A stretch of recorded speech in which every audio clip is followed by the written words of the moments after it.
Dan dengan dua nikmat itulah maka hari ini Bapak Ibu sekalian kita dihadirkan oleh Allah Subhanahu wa taala mengikuti salah satu ibadah utama, yaitu menghadiri majelis taklim. Semoga Allah istiqomahkan kita atas semua amal-amal soleh yang selama ini sudah kita kerjakan. Bapak Ibu sekalian, tidak terasa sudah tanggal 4 Sya'ban ini. Karena maghrib ini awal tanggal 4 Sya'ban. Sebentar lagi sudah mau masuk bulan Ramadan. Nah, maka Bapak Ibu sekalian, di bulan Sya'ban inilah tentu kita mesti semakin meningkatkan kualitas maupun kuantitas ibadah kita kepada Allah Subhanahu wa taala. Dan bahwa di dalam syariat Islam ini begitu luar biasa Allah mengaturnya.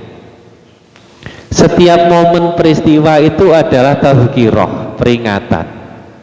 Peringatan bagi kita untuk senantiasa mengokohkan mulai dari urusan tauhidullah sampai urusan amal. Kenapa saya katakan seperti itu?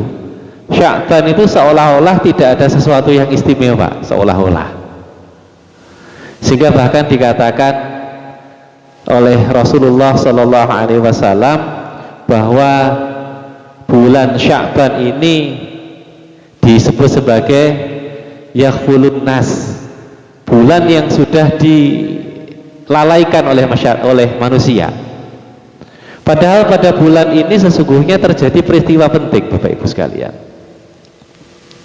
Jadi bahkan sejak bulan Rajab, maka Allah sendiri kan berpesan di arba'atun syuhurul hurum. Jadi 4 bulan-bulan haram, Rajab, kemudian Dzulqa'dah, Dzulhijjah, Muharram.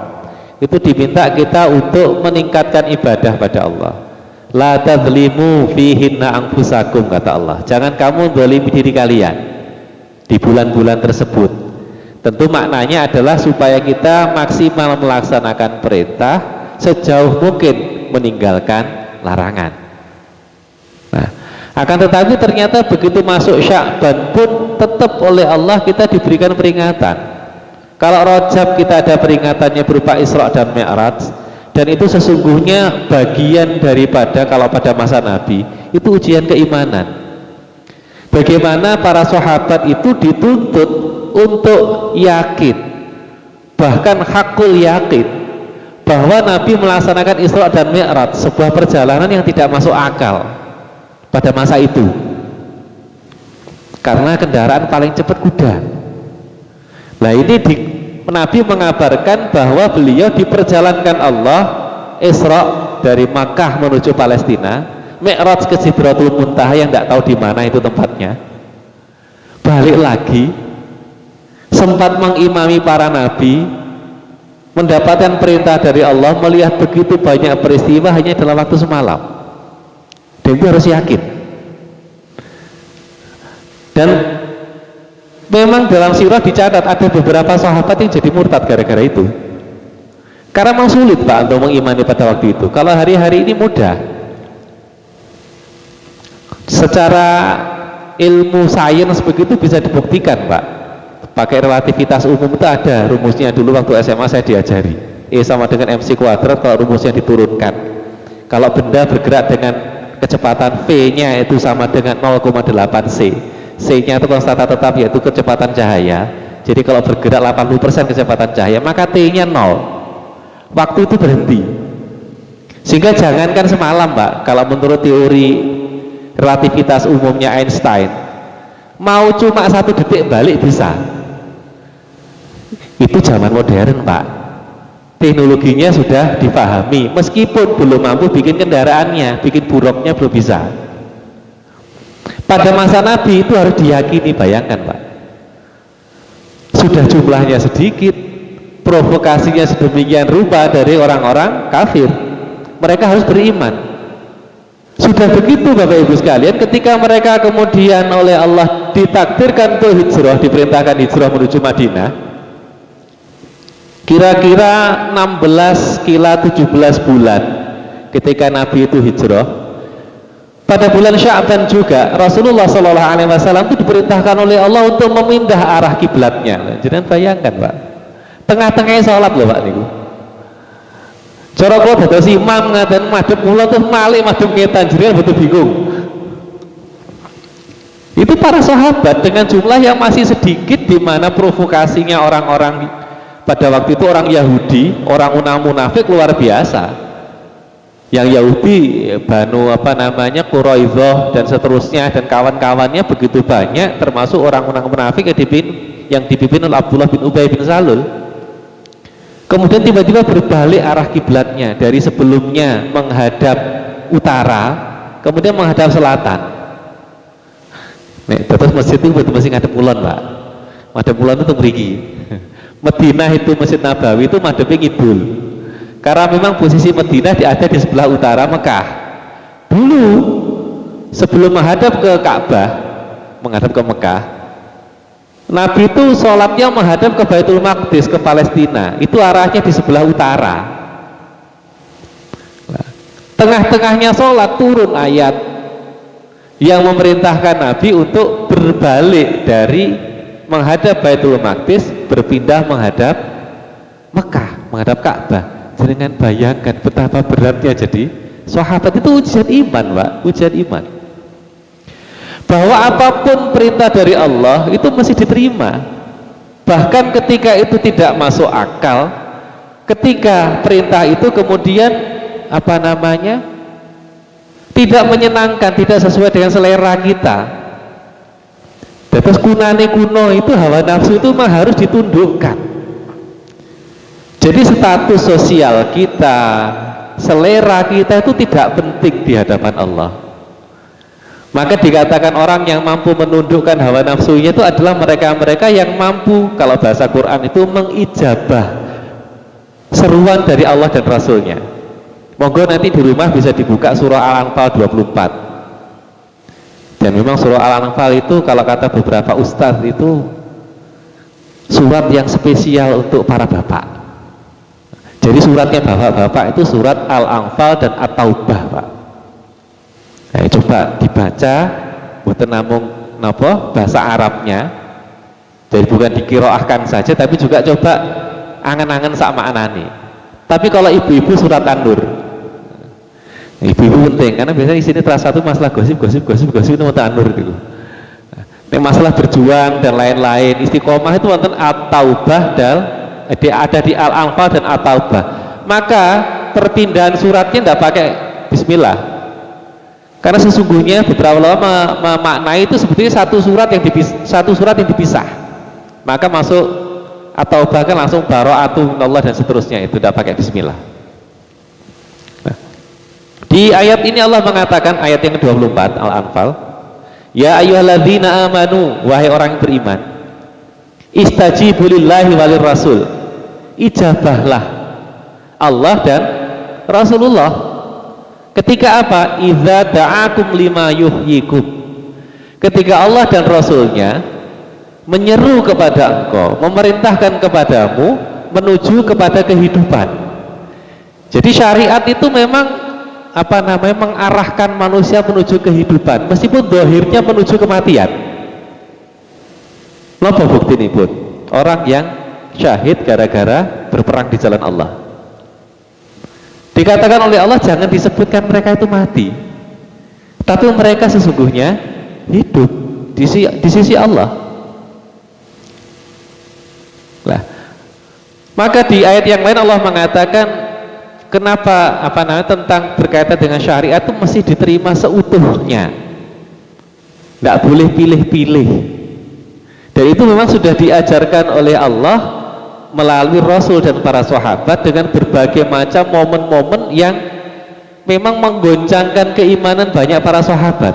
Karena Allah memang hendak menjadikan mereka, khususnya para sahabat itu adalah khairu ummah.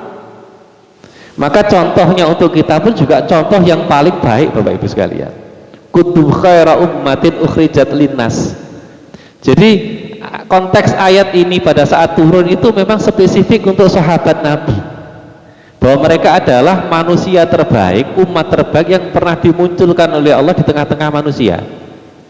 Tapi tentu ini akan sifat ini akan berlanjut terus ketika kita memenuhi persyaratan yang ditetapkan oleh Allah. Apa persyaratannya? Ta'muruna bil ma'ruf wa tanhauna 'anil munkar wa tu'minuna billah. Ketika kita menyuruh kepada yang ma'ruf, mencegah dari yang mungkar, dan kita beriman kepada Allah. Itu syaratnya. Maka Bapak Ibu sekalian, di ayat yang mengatakan ya ayyuhalladzina amanu, wahai orang-orang yang beriman, udkhulu fis-silmi kafah. Udkhulu, masuklah kalian semua. Fis-silmi, silmi itu beberapa ulama maknanya adalah rincian daripada syariat Islam. Itu silmi, Pak. Kalau Islam itu agama, kalau silmi itu adalah perangkat yang ada di dalam Islam. Semua amal-amal yang ada di dalam syariat Islam, mulai dari amalul qalbi, keyakinan, sampai amalul arkan, amalnya perbuatan termasuk ucapan lisan, itu diminta kita masuk keseluruhannya.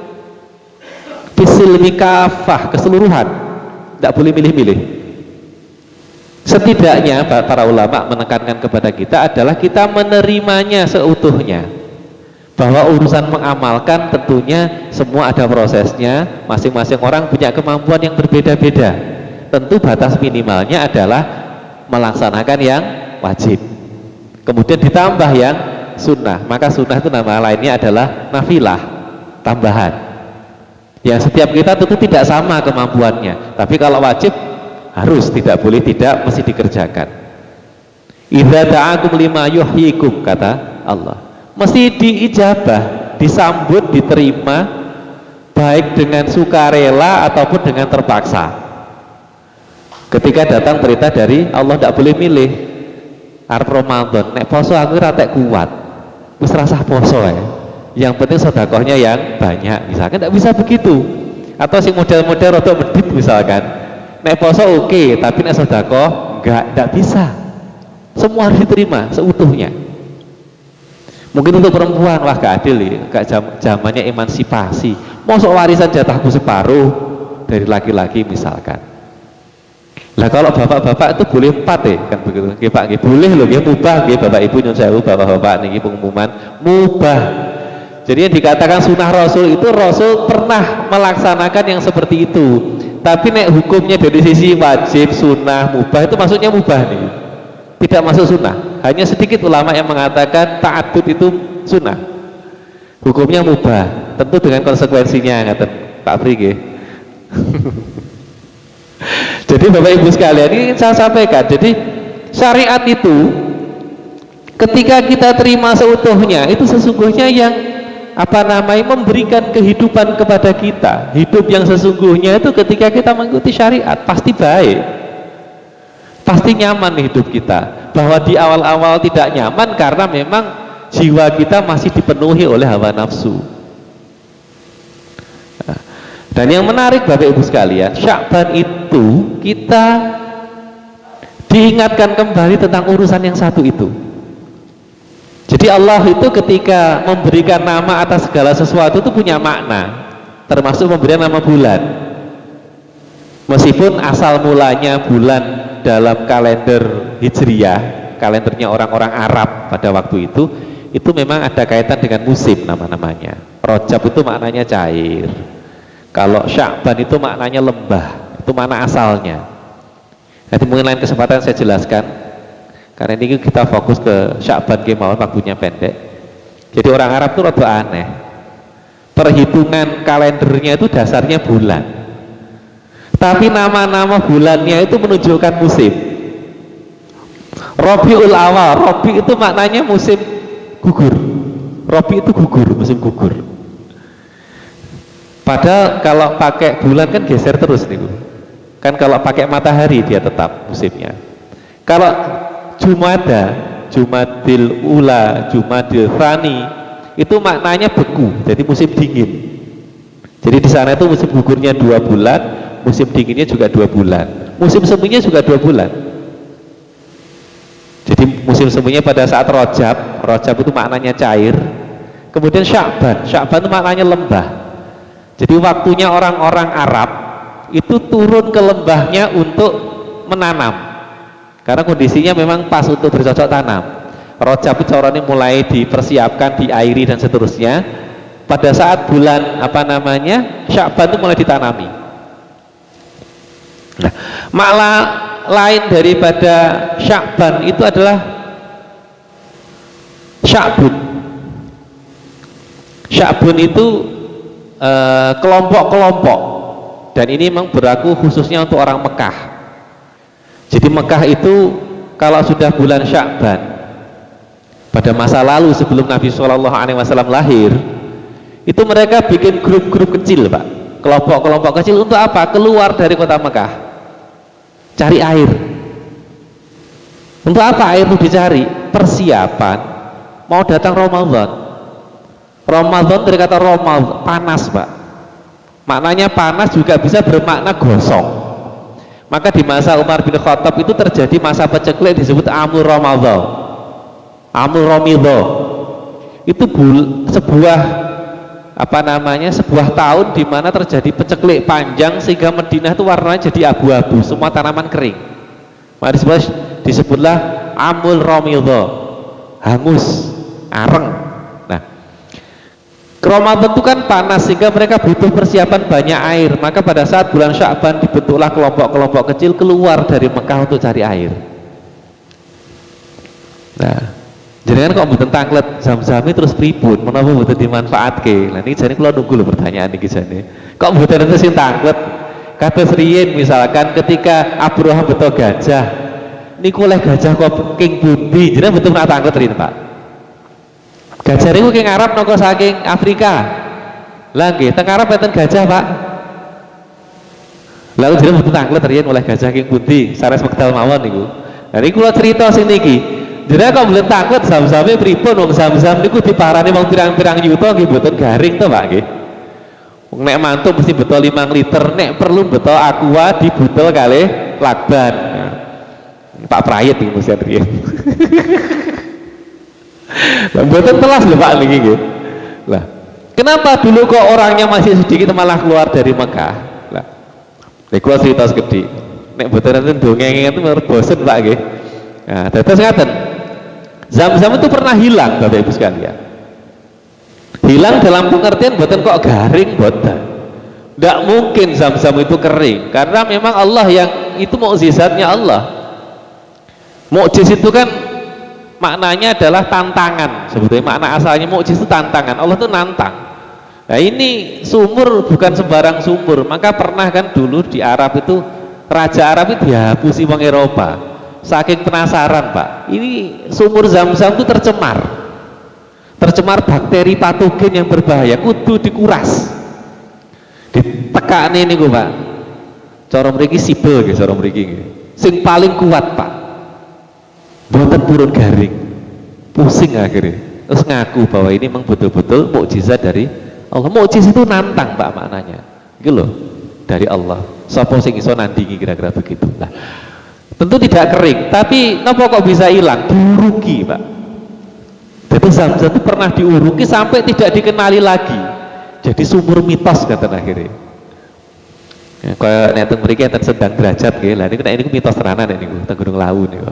Nah, kenapa bisa begitu? Jadi begini Bapak Ibu, dulu ketika Nabi Ibrahim alaihissalam meninggalkan istri dan anaknya Hajar dan Ismail, itu kan namung tiang kalih. Lah kok tiba-tiba sudah di Mekah sakmono gede nih.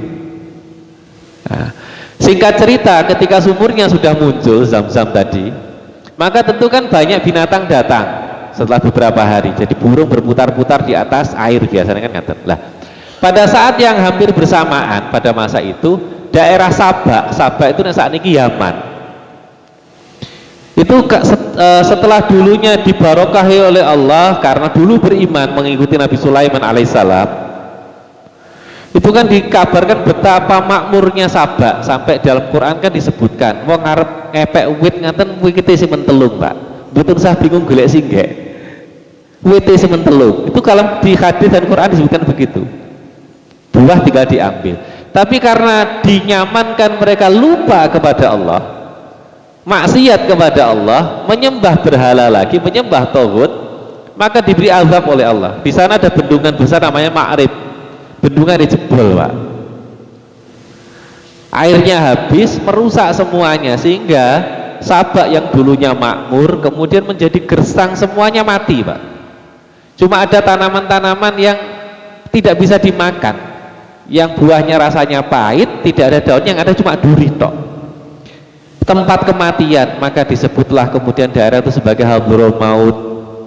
Hadramaut itu sarang kematian, cara mriki ngeten artinya. Maka ditinggal oleh orang-orang Sabak. Salah satu yang pergi kemudian bertemu dengan Hajar dan Ismail itu adalah suku Jurhum namanya. Ya, karena mereka berangkat dari kota besar, gampangnya kan tentu sudah lengkap. Ada arsiteknya, ada yang ahli peternakan, ada yang ahli pertanian dan seterusnya. Maka ketika di tengah jalan mereka melihat ada burung berputar-putar, wah ini mesti ada air. Mereka datang, kaget, tempat itu dulu tidak ada apa-apa, Bakah itu tidak ada apa-apa. Sekarang kok ada air. Mereka awalnya cuma ingin mampir sebentar, tapi kemudian kerasan dan minta izin untuk tinggal di sana. Diizinkan dengan catatan bahwa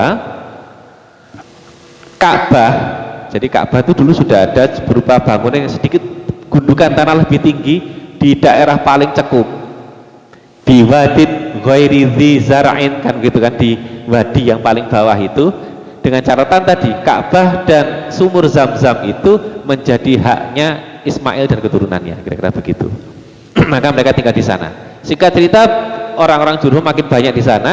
Satu ketika mereka diserang oleh Bani Khuza'ah namanya. Jadi rin kunane kuno niku nek delok tangga sebelah luwih sebelah kan meri teng mriku niku. Peranglah mereka. Kemudian Bani Jurhum itu kalah. Sebelum pergi, sumur itu diuruki Bapak Ibu sekalian. Dan dirahasiakan tempatnya selama beratus-ratus tahun. Maka sebelum Nabi Shallallahu Alaihi Wasallam lahir itu sumur Zam-Zam itu tidak ada, tidak ketahuan. Nah, barokahnya Nabi itu dilahirkan oleh Allah. Pak kakeknya yaitu Abdul Muthalib, jadi orang solih zaman dulu itu punya kebiasaan tidur siang jam 11 nih kalau Khalilullah. Tapi tentu tidur siangnya bukan kok 3 jam Pak, cukup seberapa jam, setengah jam, maksimal 1 jam. Menjelang zuhur itu memang sunah tidur Pak. Tidurnya di bawah bayang-bayang Ka'bah. Nek ini sih sepi Pak, nek saat ini didek-dek tiang di lempeng beriko kata sing tawaf. Nah, kemudian bermimpi, carilah Thayyibah, bangun bingung apa maksudnya. Besok mimpi lagi, carilah al khair, bangun bingung lagi, besok bermimpi lagi, carilah al barakah. Kemudian pada mimpi yang keempat kalau tidak salah ditunjukkan oleh Allah, tandanya adalah ada nek cara mriki manuk doro nelek. Maka dia digali di situ dan ketemulah sumur Zam-Zam. Itu menjelang Nabi dilahirkan. Dulu tidak ada. Maka orang Arab kalau masuk bulan Sya'ban sudah keluar semua cari air. Nah, yang menarik Bapak Ibu sekalian, nah, ternyata Sya'ban itu maknanya syi'ab, jalan kecil dari lembah menuju gunung itu syi'ab. Nah, dan ketika orang mencari air Bapak Ibu, jalan kecil menuju sumber air, itu namanya syariat. Bahasa Arab syariat itu maknanya, memiliki makna jalan kecil menuju mata air. Maka seolah-olah Allah itu hendak memberikan peringatan kepada kita. Pada bulan Sya'ban ini marilah kita mulai memenuhi diri kita dengan banyak air. Air apa? Air syariat, berupa perintah-perintah syariat, baik yang sifatnya amalul qalbi, berupa keyakinan yang semakin kita kokohkan bahwa Allah itu Rabbul Alamin yang senantiasa harus ditaati, yang semua perintahnya mau tidak mau, suka tidak suka harus kita yakini dan kita coba amalkan semaksimal kita bisa. Itu syariat. Maka dengan begitu kita akan menjadi hidup betul Bapak Ibu sekalian, karena sifat air kan sesungguhnya menghidupkan yang awalnya mati. Jadi di surah Al-Hajj Allah kan mengatakan ayat yang kelima, wa taral ardo hamidatan, dan engkau melihat bumi itu hamidah. Hamidah itu kering. Maka bahasa Arab ini memang kedang ngatos-ngatos. Nek enten sing jenenge ibu-ibu napa piantun putih jenenge hamidah niku maknane garing. Kering sering kerontang. Nah, sing leres betul hamidah tapi hamidah. Lah nek hamidah itu maknanya terpuji. Nek piantun kakung jenenge hamid. Nek hamid niku garing tapi lanang ngoten lho. Keripik berarti niku nggih. Tapi nek namung sehari-hari man nggih boten napa-napa. Bu maksud kula nek maos Quran, makanya kita ngatos-ngatos itu di situ. Ya. Fa idza anzalna 'alaihal ma, kata Allah. Kemudian kami turunkan di atas bumi itu air, maksudnya hujan. Nah, dengan adanya air itu maka ihtazat barabat wa ambatat min kulli zaujin bahij. Maka kemudian hiduplah bumi itu, menjadi hidup, jadi subur, dan kemudian tumbuhlah di atas tanah itu berbagai macam tumbuh-tumbuhan. Kalau air menumbuhkan tanaman, kalau syariat air yang lain tadi menumbuhkan iman. Ketika iman sudah tumbuh maka buahnya adalah amal salih. Ngaten Pak. Dan Sya'ban itu sesungguhnya kita diingatkan untuk itu. Maka Sya'ban itu Bapak Ibu sekalian kata Rasulullah SAW adalah bulan di mana amal-amal manusia itu dilaporkan kepada Allah. Maka dalam sebuah dialog antara Usama bin Zaid, jadi Nabi itu paling tresno kali sahabat jadi Usama bin Zaid. Kenapa senang dengan Usama bin Zaid? Karena bapaknya Usama namanya Zaid itu pernah jadi anak angkatnya Nabi sampai dilarang. Jadi dulu Zaid bin Harith itu namanya Zaid bin Muhammad, sampai kemudian dilarang oleh Allah. Maka adopsi itu tidak boleh. Maksudnya adopsi dengan memutus nasab. Kalau kita tidak terlalu masalah, tidak ada binnya soalnya. Jadi bin itu tidak boleh, itu harus dasarnya itu nasab, darah, bukan atas dasar adopsi, tidak boleh. Maka anaknya juga dicintai oleh Nabi, namanya Usama bin Zaid. Usama bertanya kepada Nabi, ya Rasulullah, aku tuh tidak pernah melihat engkau banyak puasa di bulan-bulan lain selain bulan Sya'ban. Sering sekali beliau puasa di bulan Sya'ban, dan memang itu salah satu amaliyah utama di bulan Sya'ban, yaitu puasa. Cuma ulama 4 mazhab, jadi imam 4 mazhab itu sepakat semua tidak boleh puasa full 1 bulan. Itu sepakat nih, kecuali sifatnya bayar utang lebih nih. Nek bayar utang beda cerita. Tapi kalau sifatnya untuk siam sunnah itu tidak boleh puasa full 1 bulan di bulan Sya'ban, tidak boleh. Karena yang punya hak untuk dipuasani selama 1 bulan itu cuma Ramadan. Rakitang sedinten kedah dibolongi mboten poso. Itu mazhab yang 4 itu sepakat. Imam Syafi'i, Imam Hanafi, Imam Hambali, kemudian Imam Malik itu sepakat. Maka kadang-kadang beramal solih itu, bukan kadang-kadang beramal solih itu memang butuh ilmu. Kalau tidak ada ilmunya malah salah Bapak Ibu sekalian. Nah, maka Nabi mengatakan kenapa dia banyak puasa? Dzalika syahru yaghfulun nas anhu. Itu adalah bulan yang manusia itu mulai lalai. Baina Rajab wa Ramadan. Ada di antara Rajab dan Ramadan. Padahal wa huwa syahru turfa fihi a'malu ila rabbil alamin. Padahal itu adalah bulan di mana tarfa fihil a'mal, diangkat amal-amal hamba itu ila rabbil alamin, menuju kepada Allah Rabbul Alamin.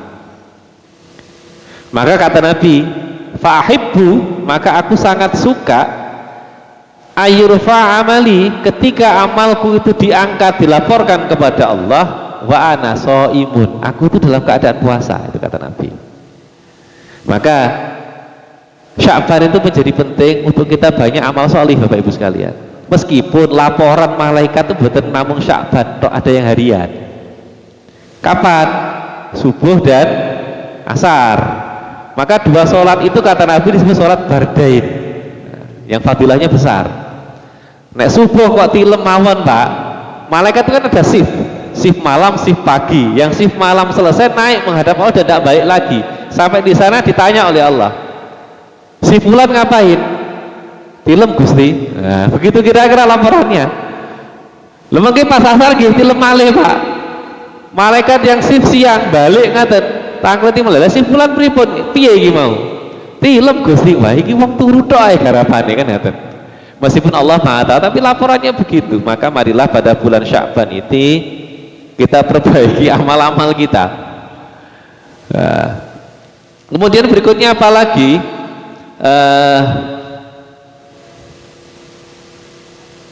Sayyid Muhammad bin Alawi Al-Maliki, beliau punya kitab namanya Madza fi Sya'ban. Apa yang ada di bulan Sya'ban?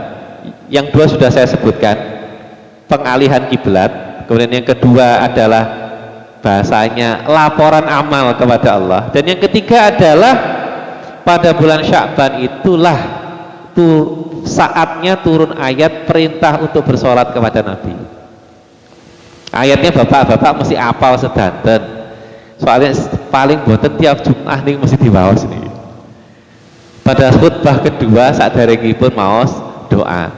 Innallaha wa malaikatahu yusholluna 'alan nabi ya ayyuhalladzina shollu 'alaihi wa sallimu taslima. Ini ayat turun surat Al-Ahzab 56 turun pada saat bulan Sya'ban.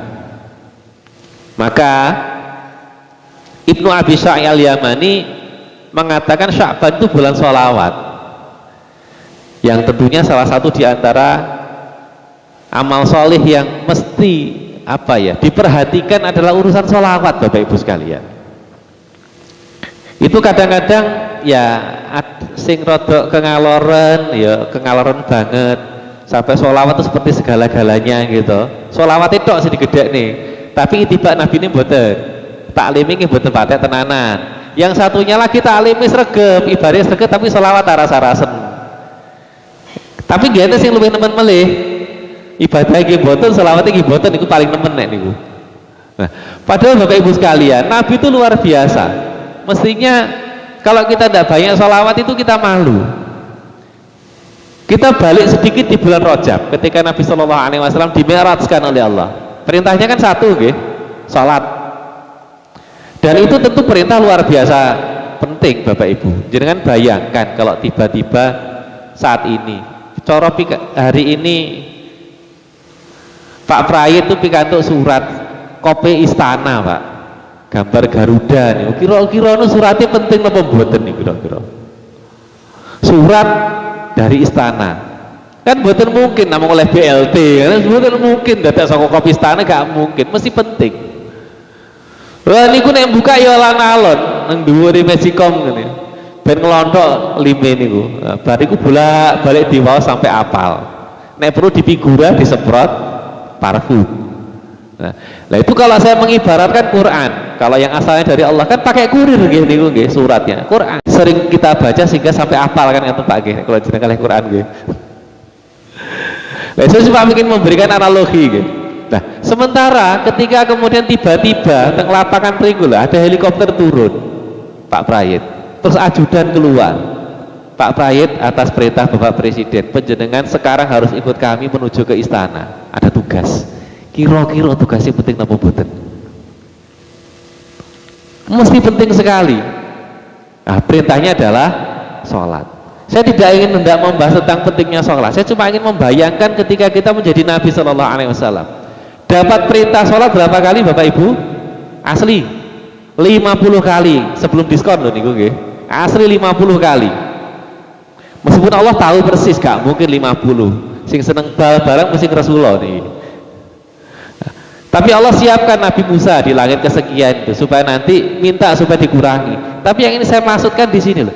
Penjenengan nek terima perintah penting saka presiden wani ngenyang napa mboten?